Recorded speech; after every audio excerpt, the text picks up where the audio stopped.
उदारवाद आ चुका है last year के पेपर में, और मार्क्सवाद आ चुका है 20-20 नंबर के पेपर में, ठीक है। तो इस बार क्या उनको याद नहीं करना है? बिल्कुल याद करना है, लेकिन सबसे पहले आपको ये सवाल याद करने हैं, ठीक है। उनके बारे में थोड़ा पता रहना चाहिए, क्या क्या पता कि पिछले साल के जो क्वेश्चन है वो रिपीट हो जाए, फिर क्या करेंगे, ठीक है।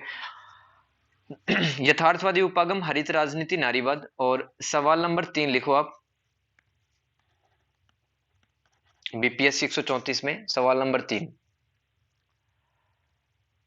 अंतरराष्ट्रीय राजनीति को समझने के लिए अंतरराष्ट्रीय राजनीति में रचनावाद सिद्धांत को बताएं। रचनावाद अभी तक पूछा नहीं गया, कंस्ट्रक्टिविज्म तो इस बार पूछ सकते हैं हम, ठीक है।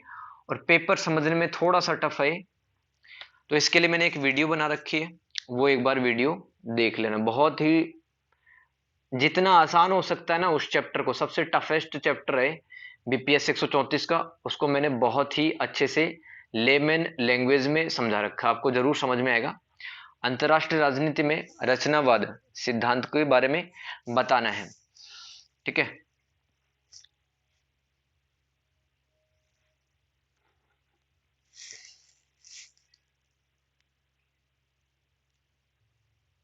व्यवस्था सिद्धांत, केनेथ वाल्ट का जो व्यवस्था सिद्धांत है वो आ चुका है 20 नंबर का।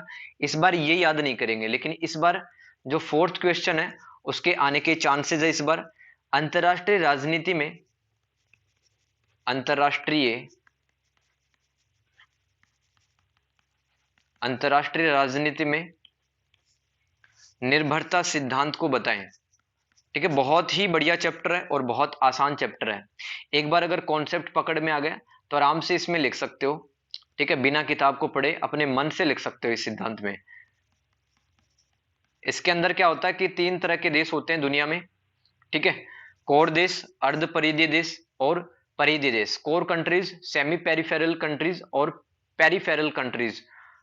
कोर देशों में आते हैं विकसित देश, अमीर देश, like USA, like UK, like Germany, France, ये सब आते हैं कोर देशों के अंदर। तो कोर देशों की मैंने विशेषताएं बताई थी कि ये कच्चा माल मंगवाते हैं, और जो प्रोसेसिंग गुड्स रहता है इनके यहाँ पर कारखाने, कंपनियां, फैक्ट्रीज काफी रहती है, तो परिष्कृत सामानों को दूसरे देशों के अंदर भेजते हैं, सामान बना करके भेजते हैं। इस कारण ये अमीर हो चुके हैं। दुनिया के अधिकतर देशों को गुलाम बनाया है कोर कंट्रीज ने, और आज भी ये व्यवस्था पूरी दुनिया में है कि अर्धपरिधीय देश कुछ हैं, कुछ परिधीय देश हैं, कुछ कोर देश हैं। तो जो निर्भरता सिद्धांत को समर्थन देते हैं विद्वान, वो कहते हैं कि जब तक ये व्यवस्था बनी रहेगी, कुछ कुछ कुछ देश कोर देश हैं, कुछ देश अर्धपरिधीय देश हैं, लाइक रसिया, चाइना, इंडिया, ये अर्धपरिधीय देश हैं। जब तक ये व्यवस्था नहीं टूटेगी, कोर देश इसी तरह से नहीं चाहेंगे बिल्कुल भी कि कोई जो गरीब देश है, जो अल्प विकसित देश है, वो कोर देशों की श्रेणी के अंदर शामिल हो जाए। तो जो गरीब देश है वो गरीब क्यों है, इसी को समझने के लिए अंतरराष्ट्रीय राजनीति में कौन सा सिद्धांत आया? डिपेंडेंसी थ्योरी या निर्भरता सिद्धांत, ठीक है। रचनावाद और निर्भरता सिद्धांत, इनको ढंग से रटना है इस बार। यथार्थवाद को ढंग से रटना, ठीक है। चैप्टर नंबर 4 पिछली बार नहीं आया था। उत्तर संरचनावाद स्किप कर सकते हो, उत्तर संरचनावाद भी आप ऐड कर लो, दूसरे सवाल के अंदर टिप्पणी लिखने में आ सकता है 200 वर्ड्स में। पिछली बार यूनिट नंबर 2 से शक्ति संतुलन आया था, बैलेंस ऑफ पावर। तो इस बार क्या आ सकता है यूनिट नंबर 2 से? राष्ट्रीय हितों को परिभाषित कीजिए, ठीक है। और क्या आ सकता है डियर?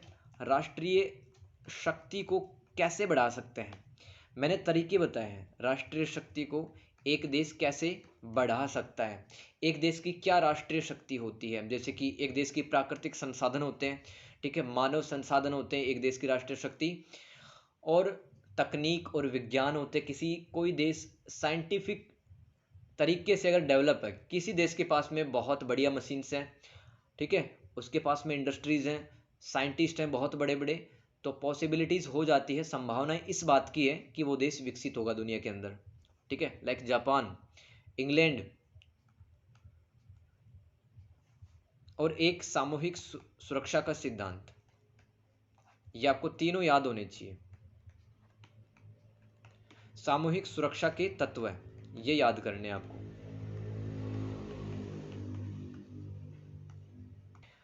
तो सवाल नंबर 6 लिखो, पहले विश्व युद्ध के कारण और द्वितीय विश्व युद्ध के कारण, ठीक है। 20 मार्क्स का ये भी सवाल बन जाएगा यहाँ से, 20 मार्क्स। और क्वेश्चन नंबर 5 भी 20 मार्क्स का बन जाएगा। चैप्टर नंबर 8 और 9 से डियर एक ही सवाल बन सकता है, ठीक है। शीत युद्ध के वो 40 नंबर के तो पूछने से रहा, तो ये सवाल याद करना, शीत युद्ध क्यों हुआ, इसके कारण। शीत युद्ध वाला पूरा चैप्टर मैं करवा दूंगा, ठीक है। इसको आप स्किप कर सकते हो, अभी के लिए ये मत पढ़ना, कल करवा दूंगा अच्छे से। और चैप्टर नंबर 8 अपना शीत युद्ध की उत्पत्ति, उसके चरण है। और फिर चैप्टर नंबर 9 शीत युद्ध का अंत और अंतर्राष्ट्रीय संबंधों पर इसके प्रभाव। तो मैंने एक ही सवाल बना दिया और उसको मैंने मिला के लिख दिया है। 20 नंबर का एक बढ़िया सवाल ये बन जाएगा, ठीक है। देखो दुनिया के अंदर है ना, जब शीत युद्ध का अंत हुआ 1991 में, कोल्ड वॉर खत्म, और अब आज फिलहाल आप देखो 2023 के अंदर क्या यूनाइटेड स्टेट्स ऑफ अमेरिका के ही पास पावर है, ठीक है। हालांकि बहुत पावरफुल कंट्री है यूएसए, लेकिन दोस्तों आज के टाइम पर कुछ देश हैं वो विकासशील देश हैं, उनके पास में ताकतें आ चुकी हैं क्योंकि उन्होंने विद द टाइम डेवलपमेंट किया है, विज्ञान के क्षेत्र में आगे बढ़े हैं, सैन्य क्षेत्र में आगे बढ़े, जैसे कि हथियार अच्छे अच्छे कुछ देशों ने खरीद लिए, नए नए सैनिकों की भर्ती की है, ठीक है। और शिक्षा के क्षेत्र में कुछ देश आगे बढ़ गए हैं, उन्होंने अपनी इकोनॉमी को और ज़्यादा स्ट्रॉन्ग कर लिया, अपनी अर्थव्यवस्था बेहतर बना ली है कुछ देशों ने, लाइक जापान ने, दक्षिण अफ्रीका ने, नाइजीरिया ने, ब्राज़ील ने, अर्जेंटीना ने, मलेशिया ने, भारत, पाकिस्तान। ये सारे देश विश्व के प्रमुख शक्ति के उभरते हुए केंद्र हैं। तो आपको बारी बारी से इनके बारे में लिखना है, ये भी आपका एक बढ़िया सा सवाल 20 नंबर का यहाँ पर बन जाएगा।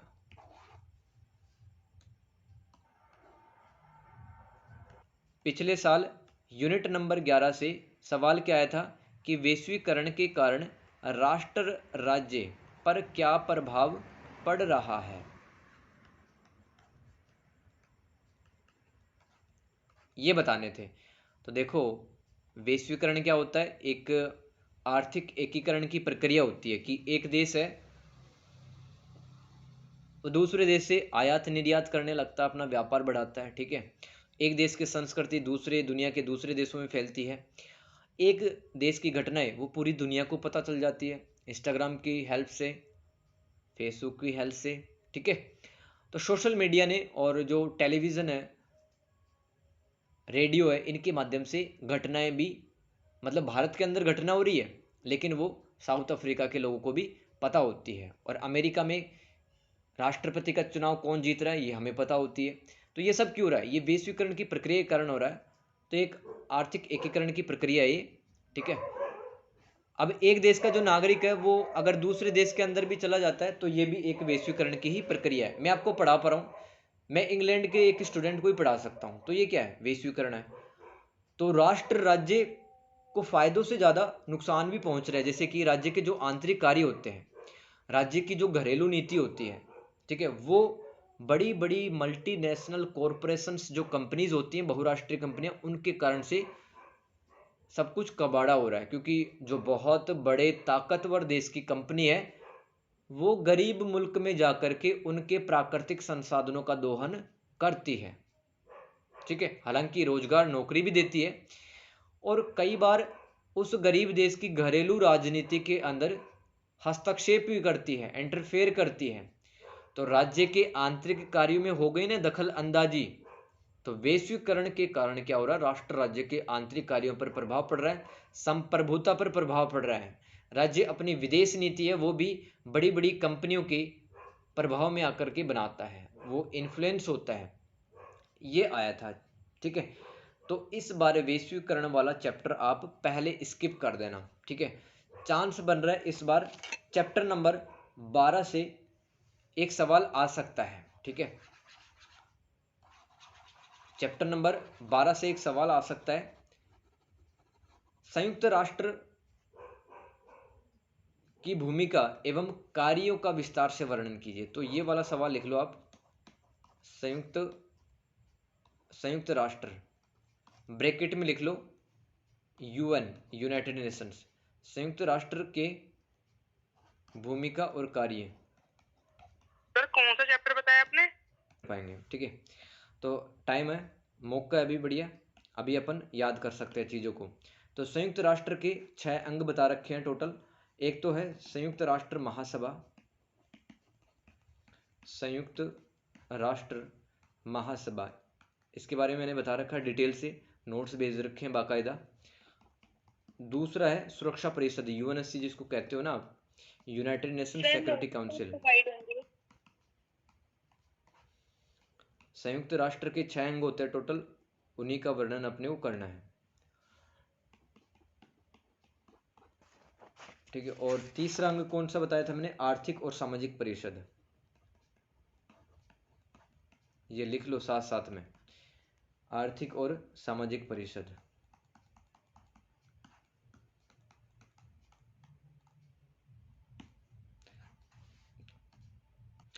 तो अगर सवाल आता पेपर में संयुक्त राष्ट्र के अंगों का विस्तार पूर्वक वर्णन कीजिए, तो संयुक्त राष्ट्र की स्थापना क्यों हुई, ठीक है, वो आपको बताना है, स्थापना कब हुई वो भी बताना है, और फिर आप इन 6 अंगों के बारे में बता सकते हैं। कौन कौन से अंग हैं? संयुक्त राष्ट्र महासभा, सुरक्षा परिषद जिसको अपन यूएनएससी भी कहते हैं, फिर है आर्थिक और सामाजिक परिषद, फिर अंतर्राष्ट्रीय न्याय का न्यायालय, फिर न्यास परिषद, फिर सचिवालय। इस तरह से ये 20 नंबर का सवाल कंप्लीट होता है। सवाल नंबर 11 क्या आ सकता है? देखो पिछली बार टिप्पणी लिखने में आया था स्वेज नहर संकट, तो वो तो आने से रहा। इस बार क्या सवाल बन सकता है जो छूटे हुए जो मुद्दे हैं, जैसे कि कोरिया युद्ध आ सकता है, फिलिस्तीन मुद्दा आ सकता है। तो टिप्पणी लिखने में लिखो फिलिस्तीन मुद्दा।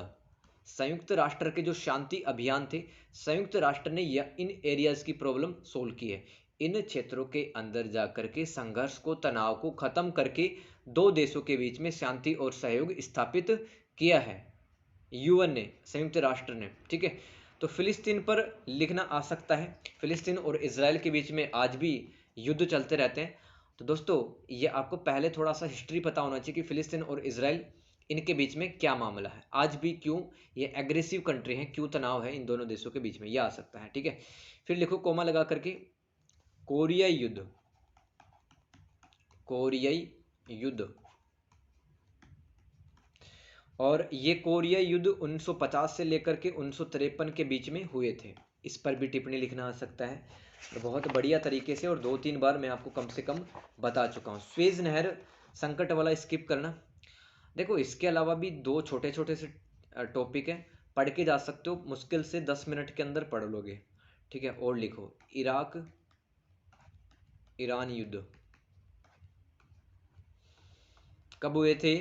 1980 और 88 के बीच में। संयुक्त राष्ट्र वाले ही चैप्टर के अंदर है, ठीक है। तो अगर नहीं मिलेंगे तो आप ऊपर ये भी लिख लो कि यूनिट नंबर 12 से देखना है मुझे, ये सब कोमा लगा के लिखो 1991 का खाड़ी युद्ध। ये आप मुश्किल से, आपको ज़्यादा टाइम नहीं लगेगा, 15-20 मिनट का बस टोटल गेम है ये, ठीक है, याद करने का। और ये लिख लो कि ये जो जितने सवाल लिखे हैं आपने चैप्टर नंबर 12 से ये बनाए गए हैं। टिप्पणी लिखने में 10 नंबर का सवाल 200 शब्दों में। फिलिस्तीन मुद्दा जो कि 1947 से चल रहा है, ठीक है, 1947। कोरिया युद्ध, फिर इराक ईरान युद्ध, फिर खाड़ी युद्ध, ठीक है।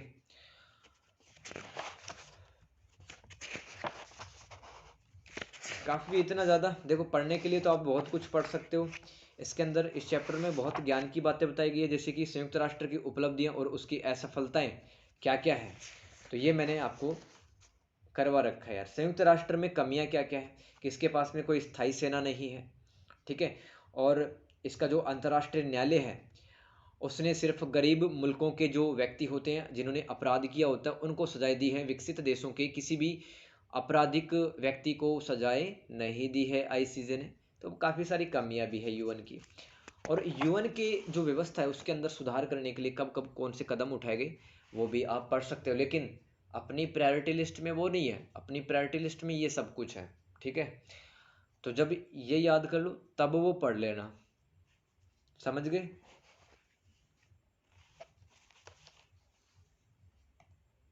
अंतर्राष्ट्रीय मुद्रा कोष का क्या काम है? आईएमएफ बोलते हैं इसको, इंटरनेशनल मॉनेटरी फंड। दुनिया भर के तमाम वे देश जिसको ज़रूरत महसूस होती है पैसों की तो लोन देता है आईएमएफ। ठीक है, और ये एक अंतर्राष्ट्रीय वित्तीय संस्थान है, इंटरनेशनल लेवल पर है। ठीक है, तो इसके बारे में याद करना है। और विश्व बैंक याद करो, विश्व बैंक। और क्या याद करो? और यूरोपीय संघ याद करो। बस ये याद कर लो, काफ़ी है। यूनिट नंबर 13 से था ये जितने भी सवाल हैं साइड में लिख लो कि मैं इनको कहाँ से देखूंगी या कहाँ से देखूंगा इनको। यूनिट नंबर 13 से। अब अपना कौन सा चैप्टर रह रहा है? लास्ट चैप्टर रह रहा है अपना। ठीक है, यूनिट नंबर 14 रह रहा है अपना बीपीएससी 134 के अंदर। तो लास्ट टाइम पर क्षेत्रवाद का महत्व आया था, इस बार बहुत कम चांस बन रहे हैं कि क्षेत्रवाद के बारे में वो पूछे। ठीक है, क्या हमें क्षेत्रवाद याद नहीं करना है? बिल्कुल आपको याद करना है, लेकिन दूसरी बारी में याद करना है। पहली बारी में आपको ये 12 सवाल रटने हैं ढंग से। ठीक है, तो मेरी तरफ से 12 सवाल ये, इनको रटो अच्छे से। ठीक है, और शक्ति के उभरते केंद्र इस वाले चैप्टर को, और शीत युद्ध के जो 2 चैप्टर हैं, यानी कि मैं आपको चैप्टर नंबर 8 जो कि शीत युद्ध से संबंधित है, चैप्टर 9 ये भी शीत युद्ध से ही रिलेटेड है, और चैप्टर नंबर 10 शक्ति के उभरते केंद्र। तो चैप्टर नंबर 8, 9, 10 ये मैं आपको कल करवा दूंगा। ठीक है, आज के लिए ये 12 सवाल है, इनको कहीं से भी देखो, कोई किताब से देखो, दोस्त से पूछो, यूट्यूब पे जाओ, गूगल पे चेक करो, मैंने नोट्स बना रखे हैं उनको देखो, कैसे भी करके इन 12 सवालों को सबसे पहले ढंग से रटो। 20 नंबर का सवाल होगा और कम से कम 4 पेज भरने का टारगेट रखना। ठीक है, 4 पेज भरने का टारगेट रखना। और अगर नहीं समझ में आता है तो फिर आप डीएम कर सकते हैं, मैं उसके लिए क्लास अरेंज कर दूंगा। तो इन 12 सवालों को देखें सबसे पहले, फिर आगे बढ़ेंगे। बता देता हूँ, ठीक है, सुन लो आप। राष्ट्रीय शक्ति, नेशनल पावर, राष्ट्रीय शक्ति। ठीक है, अब देखो 2 देश हैं, जैसे कि कंट्री 1 और कंट्री 2, 2 देश हैं। एक देश बहुत पावरफुल है। ठीक है, तो राष्ट्रीय शक्ति को यूनिट नंबर 2 से अपने बढ़िया सवाल बन जाते हैं। राष्ट्रीय शक्ति को मैं ले रहा हूं नेशनल पावर। तो कंट्री 1 और कंट्री 2, 2 देश हैं। पहले वाला देश बहुत ही ज़्यादा शक्तिशाली है, और जो दूसरा देश है ये एक छोटा सा देश है, इसके पास में सेना भी कम है, हथियार भी कम है। ठीक है, अब देखो जो कंट्री 1 है, पहला देश क्या करता है, अपनी क्षमताओं का प्रयोग करके, अपनी क्षमता का प्रयोग करके दूसरे देश को क्या करता है, नियंत्रित करता है। तो आप इसकी परिभाषा, इसका मतलब, इसका अर्थ क्या लिख के आओगे राष्ट्रीय शक्ति का? पहला ही लाइन में आप क्या लिखोगे, किसी देश की ऐसी क्षमता। देखो बना के लिख सकते हो आप, 2 शब्द मैंने लिख रखे हैं, क्षमता और नियंत्रित करना। किसी देश की ऐसी क्षमता, यानी कि पहले देश की ऐसी क्षमता जिसके माध्यम से, जिसका प्रयोग करके, उन क्षमताओं का प्रयोग करके वो हो सकता है अपने हथियारों का प्रयोग कर सकता है, हो सकता है वो अपने पैसों का दम दिखा सकता है, और हो सकता है वो अपनी सैनिकों की सहायता से पावर दिखा सकता है कि मैं कितना शक्तिशाली हूँ, मेरी इकोनॉमी कितनी स्ट्रोंग है, मेरे पास में क्या क्या प्राकृतिक संसाधन है। तो ये एक देश की क्षमताएं होती है। ठीक है, तो एक देश अपनी क्षमताओं का प्रयोग करके दूसरे देश को नियंत्रित करता है, दूसरे देश को कंट्रोल करता है, या दूसरे देश के व्यवहार को नियंत्रित करता है। इसी क्षमता का नाम क्या होता है, शक्ति होता है।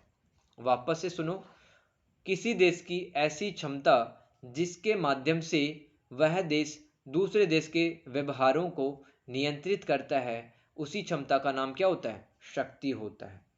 समझ में आया? मोर्गेंथाउ के अनुसार राष्ट्रीय शक्ति वह शक्ति है जिसके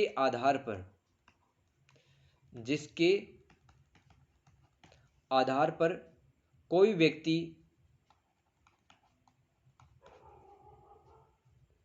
या कोई राष्ट्र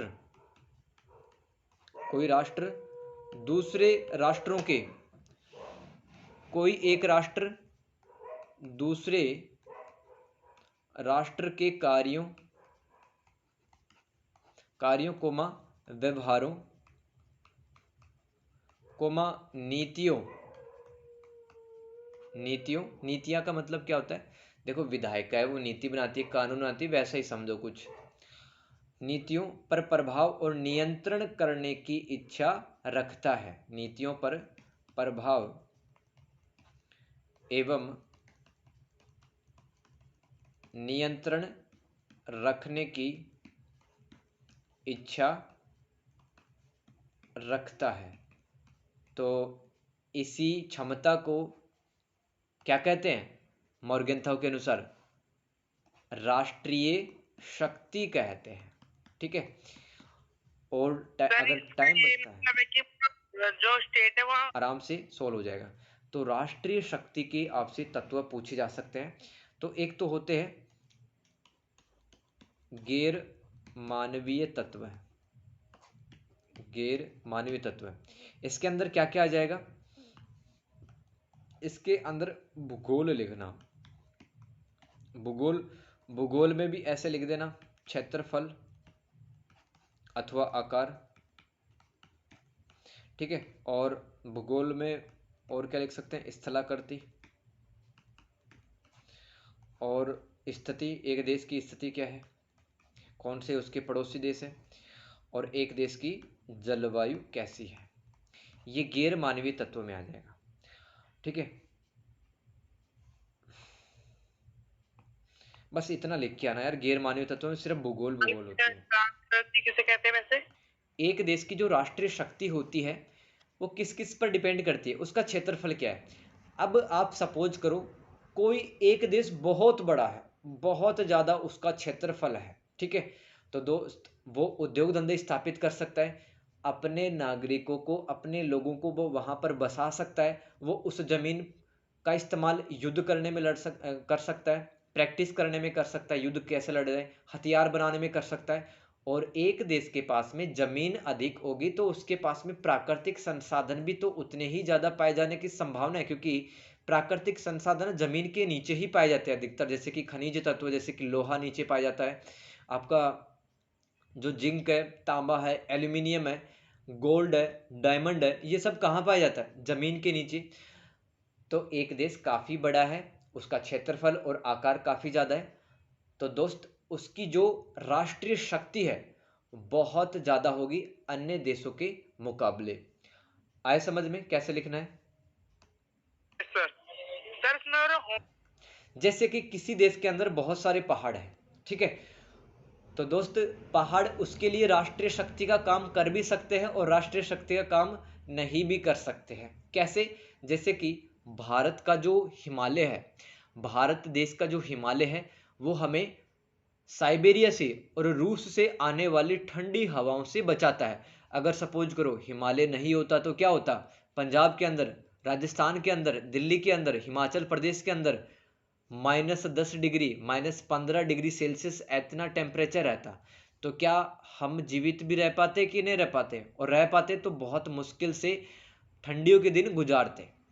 तो जो हिमालय पर्वत है वो हमारे लिए राष्ट्रीय शक्ति का काम कर रहा है, वो हमें बचा रहा है, वो हमें यहाँ पर रहने के लिए अपॉर्चुनिटी दे रहा है हिमालय। ये तो राष्ट्रीय शक्ति बढ़ गई इससे। अब देखो किसी देश के अंदर पहाड़ है तो वो देश अपनी वायुसेना नहीं रख सकता, ज्यादा हेलीकॉप्टर उड़ा ही नहीं सकता है। हेलीकॉप्टर उड़ाया तो पता चला कि वो क्रैश हो गया। ठीक है। पहाड़ रहेंगे तो क्या रोड बन सकती है, क्या ट्रेनें चल सकती है, क्या मेट्रो का डेवलपमेंट हो सकता है, क्या स्कूल बन सकती है, क्या कॉलेज बन सकती है? अगर पहाड़ होंगे तो उस देश की राष्ट्रीय शक्ति घट गई जिस देश के पास में पहाड़ ज्यादा से ज्यादा होते हैं, क्योंकि उसको दिक्कत होती है। और कई बार ऐसा होता है कि पहाड़ है वो राष्ट्रीय शक्ति को बढ़ाते हैं, जैसे कि भारत के केस में बढ़ा दिया। हिमालय है तो अपन बचे हुए हैं ठंडी हवा से, जो कि साइबेरियन क्षेत्र से आती है। साइबेरिया एक क्षेत्र का नाम है जो कि रूस के अंदर पड़ता है, काफी ठंडा स्थान है दुनिया के अंदर, ठीक है। पठार भी राष्ट्रीय शक्ति को बढ़ाते हैं, कम करते हैं, क्योंकि पठारों में काफी ज्यादा खनिज तत्व पाए जाते हैं, ठीक है। तो इस लिहाज से पठारों ने क्या कर दिया, राष्ट्रीय शक्ति को बढ़ा दिया। अब घटा कैसे दिया, जहां पर पठार होते हैं ना, पठार क्या होता है, पहाड़ से कम ऊंचाई वाले, जो आपको दिखता है ना, देखो पर्वत और पठार के अंदर काफी ज्यादा डिफरेंस नहीं है, अंतर इतना है पहाड़ ऊंचे ऊंचे होते हैं, ठीक है। इनकी समुद्र तल से काफी ज्यादा ऊंचाई होती है, हाइट काफी ज्यादा होती है। और जो पठार होते हैं वो पहाड़ से तो कम ऊंचाई होती है, लेकिन जमीन से उठे हुए रहते हैं, वो पठार कहते हैं। जहां पर पठार है, जैसे कि भारत के अंदर पठार है, आप अगर दक्कन भारत जाओगे, जैसे कि महाराष्ट्र एमपी के जस्ट नीचे चले जाओगे, तो आपको पठार मिलेंगे। वहां पर दोस्त इतनी खेती बाड़ी नहीं होती, क्योंकि पठारों में सिर्फ जानवर चर सकते हैं, ठीक है। वहां पर खेती नहीं की जा सकती, तो हम क्या कहेंगे कि राष्ट्रीय शक्ति है वो घट गई है। इसी तरह से घाटियां, घाटियां क्या होती है, दो नदियों के बीच में, या फिर नदी बह रही है, साइड में पहाड़ भी है, तो नदी ने समय के साथ में पहाड़ को काट दिया, इतना काट दिया कि घाटी का निर्माण हो गया। तो बताओ, घाटी अगर गहरी बन गई तो क्या जहाजें चल सकती है, नहीं चल सकती। इंसान जा सकता है घाटी से होकर, नहीं जा सकता है। तो कई बार स्थला करती है, किसी देश की राष्ट्रीय शक्ति बढ़ा भी देती है और कम भी कर देती है। ये पॉइंट किस किस को समझ में है? सकते हैं, जैसे कि मतलब जब जो जमीन से चीज निकलती हो, जैसे पेट्रोल हो गया, कोयला हो गया, ऐसे ही ना। हाँ बिल्कुल, देखो गैर मानवीय इसके अंदर क्या है कि इंसान की चर्चा नहीं हो रही है। क्या क्षेत्रफल आकार में मैंने इंसान की चर्चा की है, स्थलाकृति के अंदर मैंने पहाड़ों की, पठारों की, घाटियों की चर्चा की है।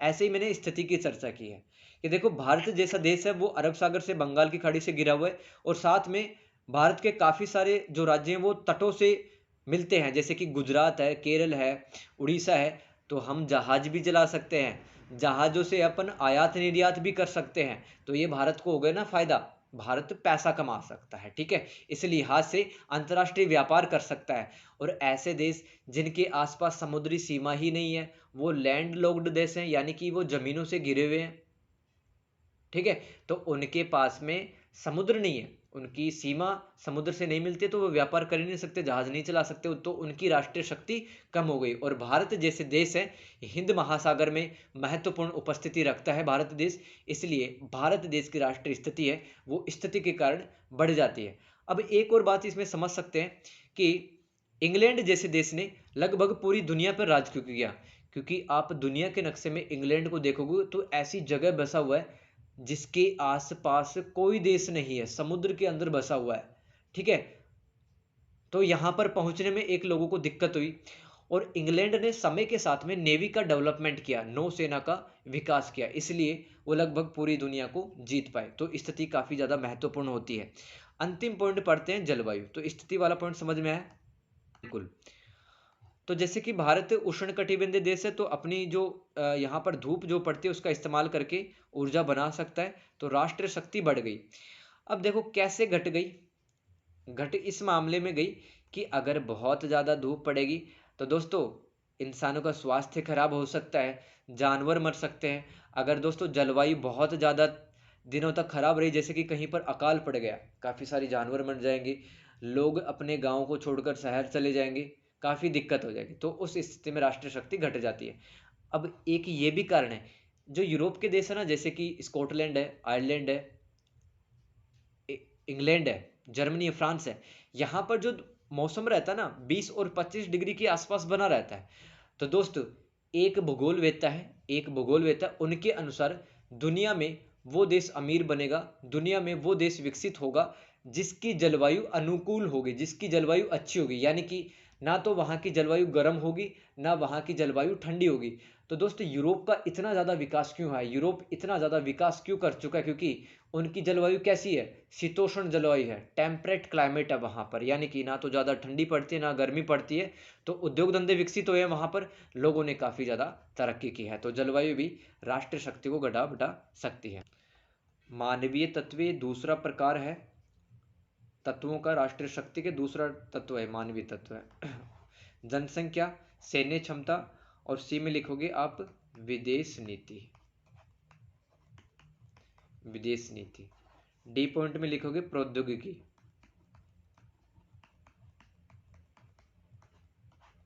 और ए में लिखोगे आप औद्योगिक क्षमता।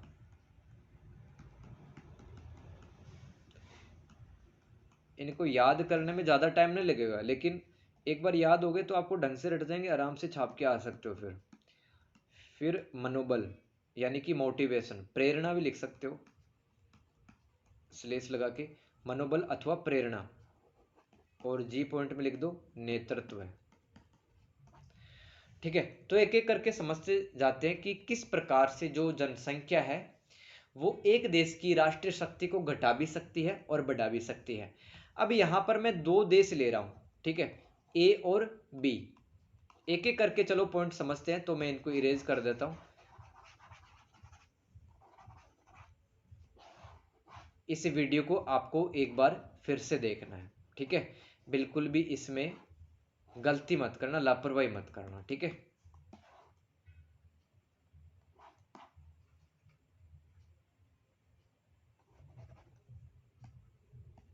जनसंख्या अपन देख रहे हैं किसी देश की कैसे मतलब राष्ट्रीय शक्ति बढ़ भी सकती है, घट भी सकती है। तो 5 करोड़ जिस देश की जनसंख्या और 60 करोड़ जिस देश की जनसंख्या, उसके अंदर हमने पाया कि जो 5 करोड़ जो लोग रहते हैं उनकी अर्थव्यवस्था है, उनकी सैन्य व्यवस्था है, उनके यहाँ पर स्थिर राजनीतिक व्यवस्था है और दुनिया में नाम भी है।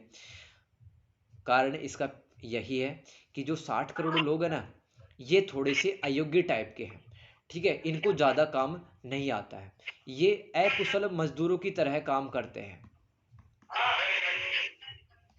ज़्यादा काम नहीं आता है 60 करोड़ लोगों को, अकुशल मजदूर हैं। और जबकि दोस्तों 5 करोड़ जिस देश के लोग हैं ना, हर वो आदमी काम करता, बुढ़ापे तक भी अपने देश के लिए काम करता है, और स्किल है इन लोगों के पास में, क्या है, स्किल्स है। तो दोस्तों जरूरी नहीं है किसी देश की अगर जनसंख्या ज्यादा होगी तो वो ज्यादा तरक्की करेगा, ठीक है।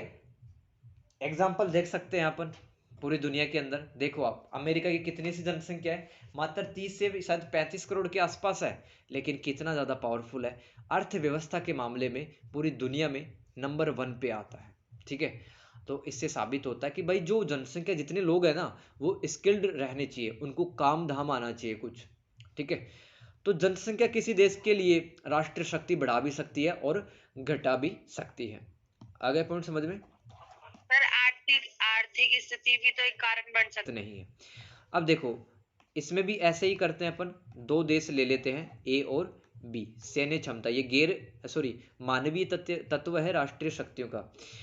अब ए देश के पास में हथियारों की संख्या ज्यादा है, इसके पास में आधुनिक हथियार है, आधुनिक मिसाइलें हैं, है ना, और परमाणु संपन्न देश है, और इसके पास में सैनिकों की संख्या भी ज्यादा है बी देश की तुलना के अंदर।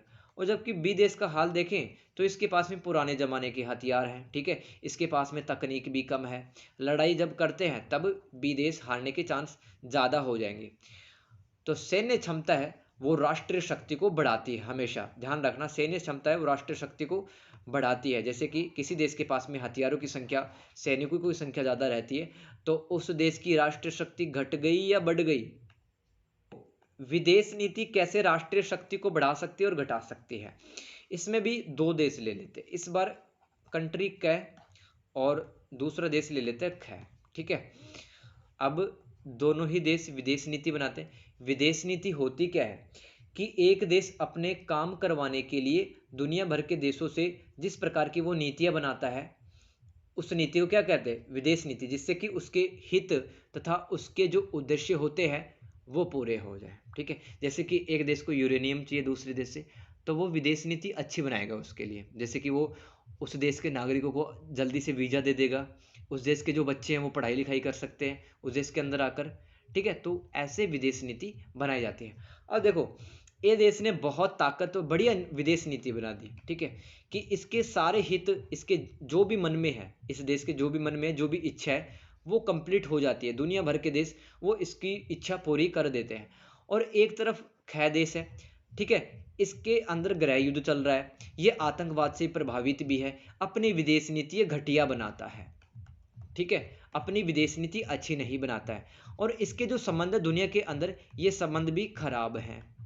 तो दोस्तों, विदेश नीति किस देश की राष्ट्रीय शक्ति बढ़ाएगा? ए देश की या फिर ख देश की? क देश की या ख देश की? सर ए देश की।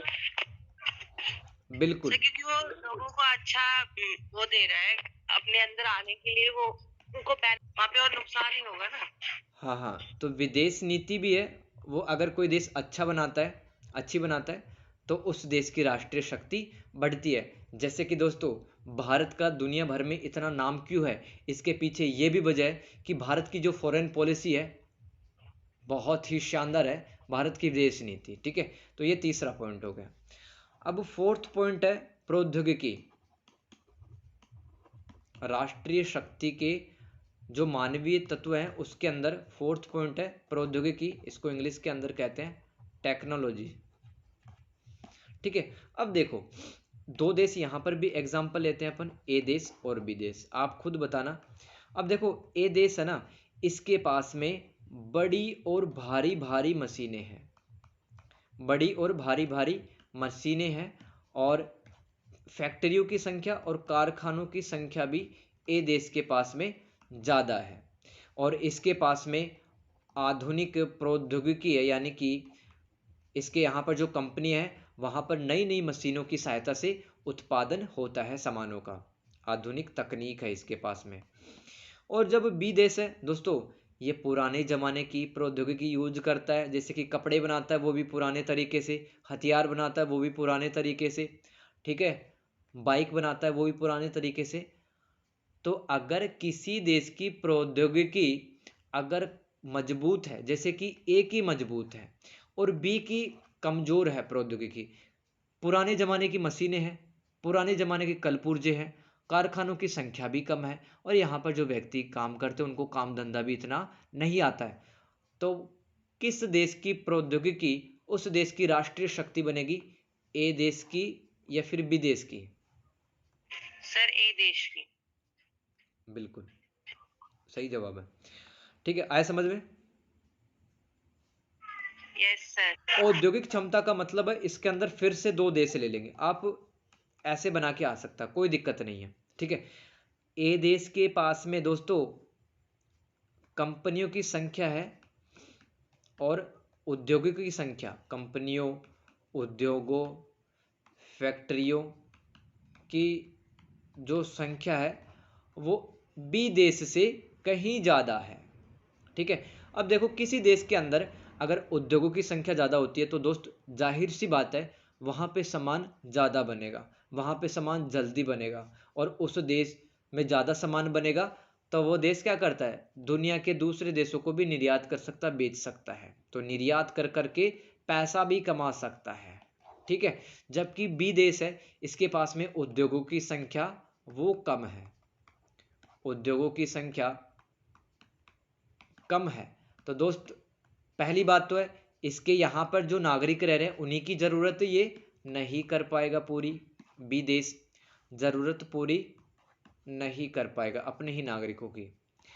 ठीक है, तो मुझे बताओ, ए देश की औद्योगिक क्षमता के कारण, सॉरी, यहाँ पे आप बताओ किस देश की औद्योगिक क्षमता उस देश की राष्ट्रीय शक्ति बनी, ए देश की या बी देश की? सर ए देश की। क्यों बनी? सर क्योंकि अब देख, फॉर एग्जाम्पल बोल सकते हैं नहीं। जिस देश के आदमी खुश होंगे जाहिर सी बात है कि वो काम करेंगे, वो अपने देश को, समाज को, अपने परिवार को आगे बढ़ाने की बात करेंगे, वो कर्म करेंगे। ठीक है, और जिस देश के नागरिक दुखी से रहते हैं, ठीक है, सरकार ऐसी है, नेता बुरे हैं, भले ही खुद की जिंदगी है, खुद की जिंदगी में कुछ भी नहीं किया, बुराई करते रहते हैं, तो वो समाज भी नहीं बढ़ेगा आगे, वो देश भी पीछे रह जाएगा। ठीक है, तो लोग अच्छे होने जरूरी है, लोगों की सोच अच्छी होनी जरूरी है, तभी राष्ट्रीय शक्ति का काम करेगी, मनोबल। अब देखो, एक अंतिम एक तत्व देख लेते हैं, नेतृत्व है।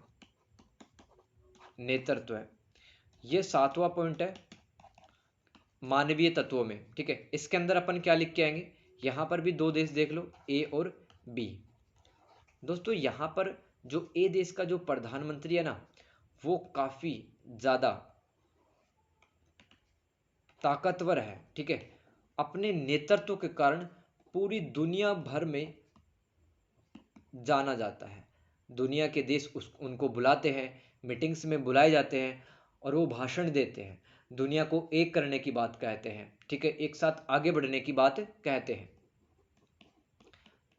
तो इसका मतलब ये अच्छे लीडर हैं। ए देश के जो प्रधानमंत्री है वो क्या है, अच्छे लीडर है, अच्छे नेतृत्व करता है। अब बी देश के जो प्रधानमंत्री हैं, ठीक है, बी देश के प्रधानमंत्री हैं, इन पर भ्रष्टाचार का आरोप लग गया, ठीक है, ये पैसे खा गए, ठीक है, दूसरे देशों के सामने जाते हैं पैसे मांगने कि हमें पैसा दे दो, हमारा देश नहीं चल रहा है, ठीक है। इसका मतलब क्या हुआ, जो बी देश है इनके यहाँ पर जो नेतृत्व करता है, जो प्रधानमंत्री है, वो अच्छा नहीं है, वो नेतृत्व ही नहीं प्रदान कर पा रहा है, जनता को, नेताओं को, अपनी पार्टी को साथ में लेकर नहीं चल पा रहा है, ठीक है। तो मुझे आप बताओगे एक अच्छा बेहतरीन नेतृत्व है किस देश के लिए यहाँ पर राष्ट्र शक्ति का काम करेगा, ए देश अथवा बी देश? ए देश के लिए। ठीक है, तो ये टॉपिक सबको समझ में आ गया, मानवीय तत्व और गैर मानवीय तत्व और